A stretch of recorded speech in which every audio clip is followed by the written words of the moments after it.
This is heartbreaking. Triple H just made a shocking announcement about Vince McMahon. In a stunning twist of fate that has sent shockwaves through the wrestling world, WWE's chief content officer Triple H has issued a statement regarding a serious incident involving none other than Vince McMahon.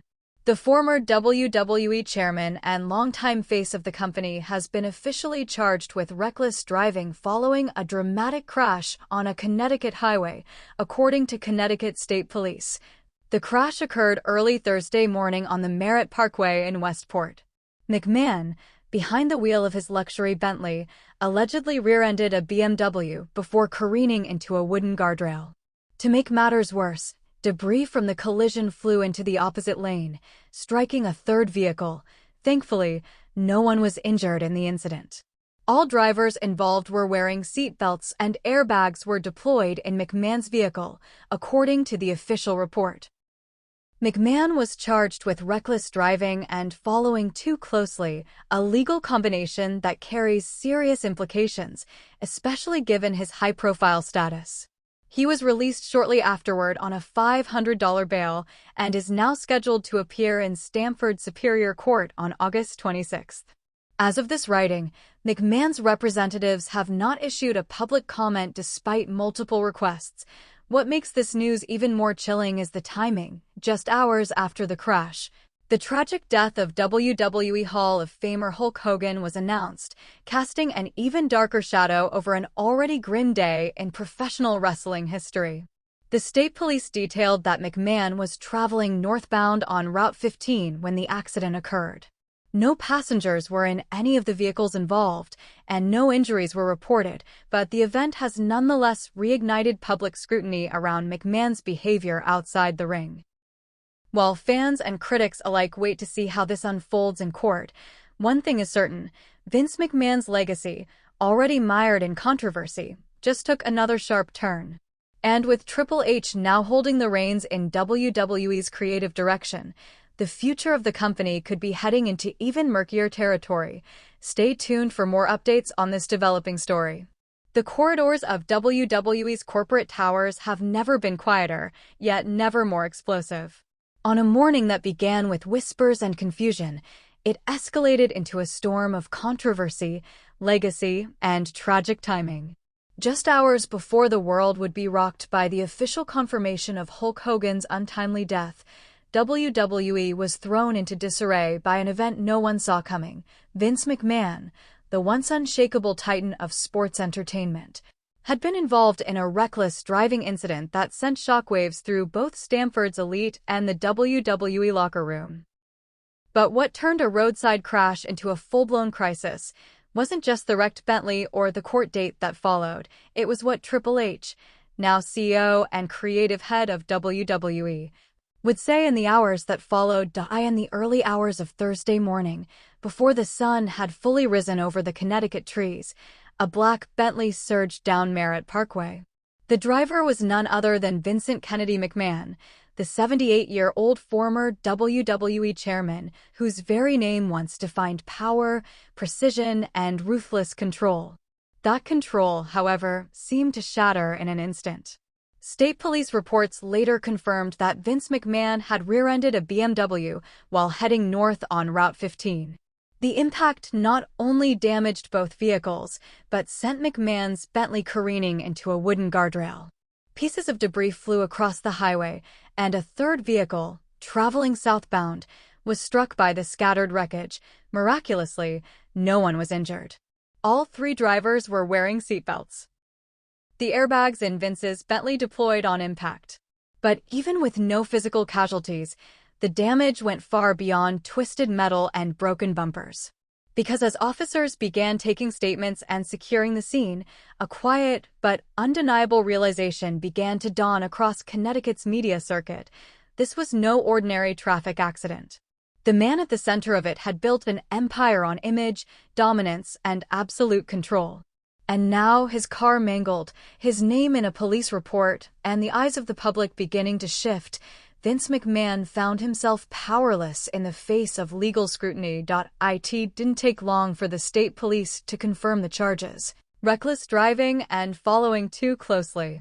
While relatively minor in legal terms for a man like McMahon, who once dictated every beat of the WWE Universe and sculpted the personas of global superstars, these charges carried monumental weight. He was released on $500 bail, with a court appearance scheduled at Stamford Superior Court for August 26. The timing could not have been worse. Because unbeknownst to the officers writing that report and the local news channels preparing their morning broadcasts, another announcement was just hours away, one that would redefine grief across the wrestling world: the death of Hulk Hogan. Inside WWE headquarters, news of Vince's crash spread like wildfire. Phones buzzed. Security scrambled to contain the leak. And in a private suite on the upper floors, Paul "TripleH" Levesque was handed a report that made his blood run cold. The man who had once groomed him, led him, and trusted him with the future of the company was now a public liability. For TripleH, this was more than a PR crisis. It was a personal reckoning. Because just as he was preparing a tribute package for Hogan, the voice in his ear whispered something even more urgent: Vince is in trouble. TripleH had already been navigating turbulent waters. Over the past year, the transition of power within WWE had been anything but seamless. After Vince stepped down amid earlier legal controversies, TripleH had emerged as the face of modern WWE, a creative mind reshaping the brand, a husband, father, and executive who was determined to push the company into its next golden era. But even as the reins passed to him publicly, Vince's shadow loomed large. And now, with one early morning crash, that shadow threatened to become a scandalous cloud over everything TripleH had built. What made matters even more delicate was the silence. McMahon's legal team refused to comment. WWE's press office released no immediate statement. And yet, within hours, the images of the crash site began circulating on social media. A crumpled Bentley. A splintered guardrail. A close-up of a white-haired man sitting beside a tow truck, face obscured, shoulders slumped. For those who knew Vince, it was an image unlike anything they'd seen before. He looked human, defeated, vulnerable. But silence was not an option, not when the internet had already started spinning its own version of the story. Rumors ranged from McMahon suffering a health scare behind the wheel to theories that the crash had been caused by emotional instability following a private argument with WWE board members. Some fans speculated whether Vince had been informed early of Hogan's death and was racing home when the accident occurred. Others wondered if the incident had any connection to the internal tension within WWE's executive structure. And in this vacuum of chaos, all eyes turned to the one man who could speak with authority: TripleH. That afternoon, WWE's official X, formerly Twitter, account posted a cryptic teaser: TripleH to address the WWE Universe at 3 p.m. Eastern Standard Time. No further context. No explanation. But within minutes, the hashtag TripleH announcement began trending worldwide. By 2:45 p.m., over 1 million viewers had tuned in to the WWE live feed. News networks from New York to London picked up the headline. And when the clock struck 3, the screen faded to black before slowly opening on the familiar figure of TripleH, standing alone in a WWE studio. The backdrop was dark. There was no entrance music. No fanfare. Just silence and the weight of the moment hanging in the air. TripleH looked straight into the camera. His face was tight. His voice, usually commanding, was softer, slower, like someone trying to walk a tightrope between professional obligation and personal emotion. Today is not a normal day, he began. This has been one of the most difficult days in WWE history. He paused, his jaw clenched, then continued. This morning, we lost a legend. Hulk Hogan, a man whose impact on this business cannot be overstated, passed away. His legacy will live forever. But before we had time to fully process that news, we received word of another incident, one involving Vince McMahon, the man who built this company from the ground up. There it was. The acknowledgement. For the first time, Someone in WWE had publicly addressed the situation. Mr. McMahon was involved in a traffic incident early this morning in Westport, Connecticut, Triple H confirmed. While we're grateful there were no injuries, and we respect the ongoing legal process, I want to speak not just as an executive, but as a son-in-law, a colleague, and a man who owes a great deal to Vince McMahon. He paused again, his hands clasped tightly in front of him. I won't sugarcoat this. It's a painful moment. Vince is facing charges. And it comes at a time when this company, our locker room, and our fans are already reeling from tremendous loss. I can't speak to the legal details, but I can speak to the man I've known for over 2 decades. Vince McMahon is not perfect. He's made mistakes. And today's events will raise questions that demand answers. But I also know this. He never backed down from owning up to what he's done. The statement was raw, balanced, calculated, but emotional. And yet, what struck fans the most was what came next. Effective immediately, Triple H said, Vince McMahon will take an indefinite leave from all WWE business affairs while these matters are resolved. The room fell into digital silence. Viewers watching from phones, TVs, and laptops around the world froze. This was not just damage control. This was a power move, a statement of accountability. And, some believed, the final nail in the coffin of Vince McMahon's reign over WWE. Triple H continued, our priority now is twofold: to honor Hulk Hogan's memory and to ensure that WWE remains the standard-bearer of integrity and strength. That means transparency. That means growth. That means facing hard truths. He ended the address by thanking fans for their patience, their loyalty, and their belief in the product. This business has always been bigger than one man, he said. But it's also about second chances and accountability. Thank you for giving us the grace to walk this line. The feed cut out. Backstage, however, the tremors hadn't stopped. Superstars in the locker room whispered about Vince's state of mind. Some wondered aloud whether this incident was a sign of deeper issues, mental fatigue, personal demons, or unspoken grief. After all, despite all the controversies and lawsuits in recent years, Vince McMahon had remained stubbornly at the periphery of WWE's power structure. Now, that grip had finally broken. Roman Reigns, speaking off-camera later that day, reportedly told a friend, "It's the end of something. You can feel it." Bayley shared a short message on Instagram, "We all make mistakes. But today hit different." Holding everyone close. Cody Rhodes, who had only recently returned to WWE in full force, wrote simply, "Respect to Triple H for stepping up today. Big shoes. Big moment." But not everyone was so supportive. Critics of McMahon resurfaced instantly, highlighting past scandals and drawing parallels between this crash and a man whose ambition had often eclipsed ethics.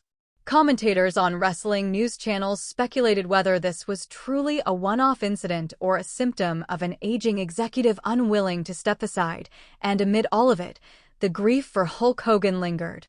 The juxtaposition was impossible to ignore, the passing of one icon and the legal disgrace of another, within hours of each other. Some fans called it a cursed day for wrestling. Others saw it as a symbolic purge of an old era, one fading in scandal, the other immortalized in nostalgia. As for Vince McMahon himself, he remained silent. No interviews. No statements. No sightings since the incident. But as the days ticked toward his court appearance on August 26th, questions swirled louder than ever. Was this the last time Vince McMahon would ever be involved in WWE affairs? Would this crash, this brief reckless decision, become the footnote to a legacy that once dominated wrestling history? Only time would tell. As the initial shock from Triple H's public statement began to settle, the real storm took hold behind the scenes. WWE's headquarters in Stamford, Connecticut, typically a fortress of carefully curated silence, was now the epicenter of frenzied containment. In executive offices and locker rooms alike, one question loomed like a thundercloud: what happens now? Inside the sleek glass walls of WWE's legal department, attorneys began coordinating around the clock. Vince McMahon's name, etched into the DNA of WWE, was suddenly a liability they could no longer downplay. Not after the footage of the wrecked Bentley made its rounds on social media, nor after TMZ released a chilling aerial image of the crash site, identifying McMahon's luxury vehicle by license plate and custom rims. The optics were disastrous. Vince McMahon had once presented himself as invincible. Now, the world was staring at his mortality and his recklessness. Triple H, meanwhile, retreated behind closed doors. According to internal sources, he canceled all creative meetings for the next 48 hours. There were no rewrites, no promo reviews, just silence and a single piece of paper on his desk, a legal memo outlining the potential financial exposure to WWE if McMahon's incident triggered a shareholder lawsuit. The timing was cruel. The company had only recently begun recovering from a series of scandals involving McMahon's alleged misconduct. Now this? An avoidable crash. A second scandal. A betrayal of public trust.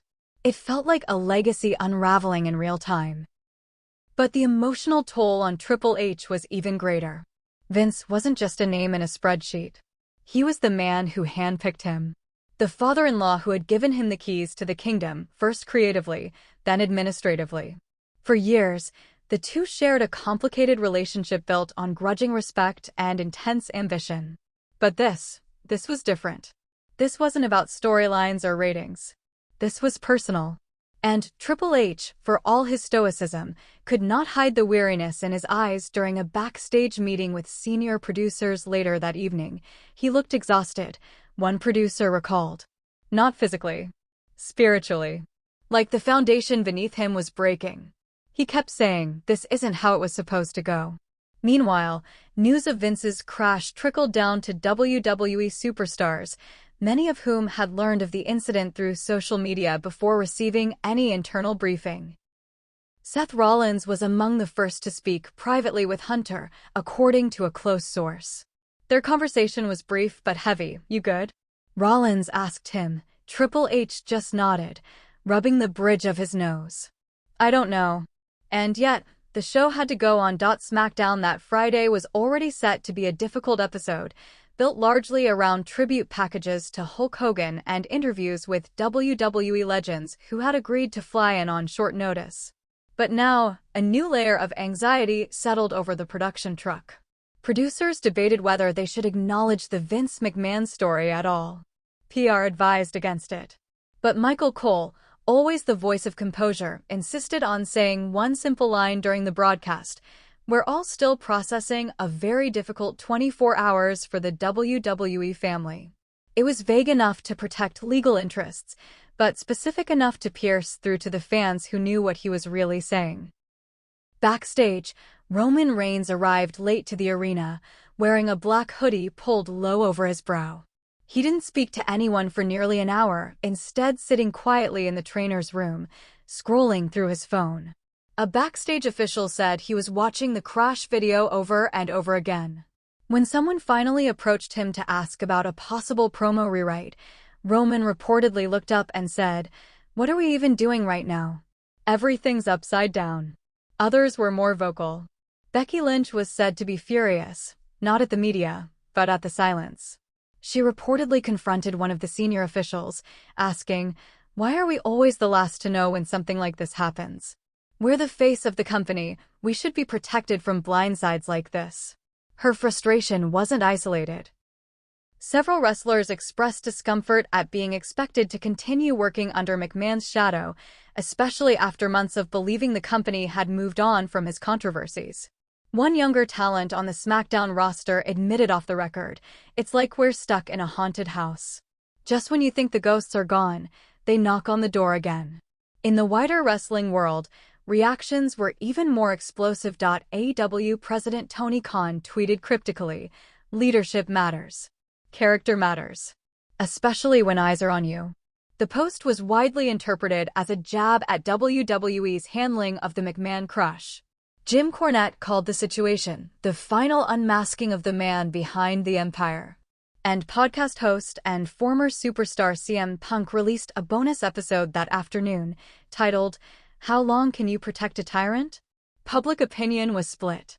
Hardcore WWE fans flocked to Reddit and X, defending Vince with passionate loyalty. "Everyone makes mistakes," one user wrote. "He's 78. Give him a break. He built this whole thing." But the larger media narrative painted a bleaker picture of an aging executive clinging to relevance, spiraling at the very moment the company needed him to fade away gracefully, and then came the court date. August 26. Reporters flooded the Stamford Superior Courthouse with cameras, microphones, and questions no one was prepared to answer. McMahon didn't show up personally, sending his attorney in his place. The brief hearing confirmed the charges: reckless driving and following too closely. The prosecution offered no additional commentary. The defense entered a standard plea of not guilty. The next court date was scheduled. But what was more telling than the legal details was the public image. The former WWE chairman not even appearing to address the case directly. Outside the courthouse, two fans held a cardboard sign that read, "Legends fall too." Inside WWE, that sentiment was starting to take hold. Quiet conversations among board members hinted that McMahon's influence, once mythical, almost supernatural, had finally been neutralized. Not by any single scandal, not by any one lawsuit, but by a moment of carelessness. A choice to drive fast and follow too closely. The metaphor practically wrote itself. Triple H, for his part, refused to comment further publicly. But on the Monday Night Raw following the court hearing, he made a subtle, yet profound statement. The show opened with a solemn video honoring Hulk Hogan. Legends spoke. Fans wept. The Immortal One was eulogized as the icon who built the bridge between the territories and global superstardom. But when the camera cut back to the ring and the lights dimmed once more, Triple H's music hit. He didn't speak for long. He didn't need to. He simply said, "Legacies are not guaranteed. They're earned. Every day. In and out of the ring. Let's never forget that." The crowd responded with a quiet, respectful applause, and that was it. No mention of Vince. No reference to the crash. Just a message that echoed louder than any headline. WWE was moving forward, with or without him. In the days following his court hearing, Vince McMahon's name, once revered, feared, and defended in locker rooms around the world, vanished from WWE's internal communications. Not in an official statement. Not in an edict. But in something more chilling: silence. A man who used to micromanage WrestleMania entrances and rewrite scripts seconds before airtime was now a ghost. Staff members who once built entire schedules around his calendar now found themselves reviewing agendas where his name appeared nowhere at all. And those closest to him? They hadn't heard from him in days. According to sources within Stamford, Vince retreated to his private estate in Greenwich, Connecticut, a sprawling mansion guarded by trees, gates, and an increasingly impenetrable aura of disgrace. No camera crews followed him. No paparazzi drones buzzed overhead. For once in his life, Vince wasn't being hunted by the media. He was being forgotten by them. The story had moved on. The headlines were no longer about Vince's Bentley, or the wreckage on Route 15, or even the court hearing. They were about Hulk Hogan's funeral, Triple H's new leadership directives, and the rise of a younger, scandal-free roster that included Cody Rhodes, Gunther, LA Knight, and a red-hot feud brewing between Seth Rollins and a soon-returning Roman Reigns. Inside the walls of Vince's mansion, however, the silence was deafening. Friends close to the McMahon family described Vince as locked in his office for days, speaking to no one except his attorney and, on rare occasions, Stephanie McMahon. Even Shane, whose relationship with his father has been strained for years, reportedly tried to reach out with no response. One close associate told a journalist off-record, "This isn't just a PR hit. Vince feels humiliated. Not just by the public, but by his own legacy." For decades, Vince McMahon built an empire on the idea that nothing was bigger than WWE, except perhaps himself. He was the alpha, the puppet master, the genetic jackhammer. He wasn't just the CEO, he was the face of the ruthless attitude era, the architect of WrestleMania, the boss who fired people on screen and off with the same gravelly snarl. But now, at 78, facing a reckless driving charge, a court date that could complicate his finances, and the fresh memory of his name being left out of Hulk Hogan's final tribute, he was something else entirely, vulnerable, and for a man like Vince, that may be worse than guilty. Triple H, on the other hand, was quietly reshaping the kingdom. Within WWE's executive branches, changes were being implemented faster than ever. Department heads were instructed to streamline communication with clear visibility, a not-so-subtle code for don't funnel anything through Vince. One longtime employee even quipped, "It's like they erased him in pencil, and now the eraser is just brushing away the crumbs." But this erasure wasn't done in malice. It was done in necessity. Investors were watching. Sponsors were asking questions. Endeavor, the entertainment conglomerate that now owns a significant stake in WWE, had no tolerance for reputational risk. Their priority was clear: protect the brand, protect the bottom line, and, if necessary, cut off the past. Backstage, a quiet culture shift was happening too. Talents who once tiptoed around Vince's unpredictable reactions now felt freer. Creative writers reported that promos were no longer being torn up minutes before showtime. Stars like Sami Zayn and Kevin Owens were reportedly encouraged to push emotional realism in their feuds without worrying about being yelled at for saying hospital instead of local medical facility. These were small changes. But in WWE, small changes can signal seismic shifts. And yet, for all the progress, the ghost of Vince McMahon lingered. Some superstars, particularly those from the Ruthless Aggression and early PG eras, remained conflicted. The Miz, who had been with the company since 2006, reportedly told friends, "I wouldn't be here without Vince. That doesn't mean I agree with everything he's done, but the guy changed my life." John Cena, who had distanced himself from wrestling since entering Hollywood full-time, posted a cryptic message on X just days after the crash: "Sometimes the greatest heroes fall. And sometimes the hardest lesson is learning when not to stand in their place." Fans interpreted the message in various ways. But insiders knew it was about Vince. Perhaps the most damning silence, however, came from WWE's most iconic figure of all, The Undertaker. Taker and Vince were inseparable for decades. Their relationship went beyond business. It was deeply personal. Vince was reportedly the one who persuaded Taker not to retire in 2010, instead booking him in a string of epic matches that defined the second half of his career. Yet, in the wake of the crash, Undertaker said nothing. Not in interviews. Not on X. Not even in his podcast appearances. Sources say he declined an invitation to a private roundtable tribute to Hulk Hogan because he didn't want to be asked about Vince. As Vince's August 26th court date approached, rumors began swirling that this wasn't the end of his troubles. A tabloid report hinted at internal audits connected to the crash, suggesting McMahon may have used a company credit card to pay for repairs on the Bentley. Another rumor, still unconfirmed, claimed that WWE's board had officially voted to permanently remove McMahon's name from all internal documents moving forward. No confirmation was issued. But the message was clear: the company was preparing to sever ties, for good, and then came the letter. On August 20th, 6 days before the court appearance, WWE insiders confirmed that a letter had been distributed privately to shareholders and key business partners. It was unsigned, but carried the watermark of the WWE board. The language was crisp, legal, devoid of emotion. But buried in its third paragraph were the words that ended any debate. Effective immediately, Vince McMahon will no longer participate in any strategic, creative, or financial decisions related to World Wrestling Entertainment. This decision reflects WWE's commitment to operational integrity and organizational accountability. In other words, the king was gone. No farewell address. No backstage send-off. No Hall of Fame tease. Just gone. But the fans? They didn't forget.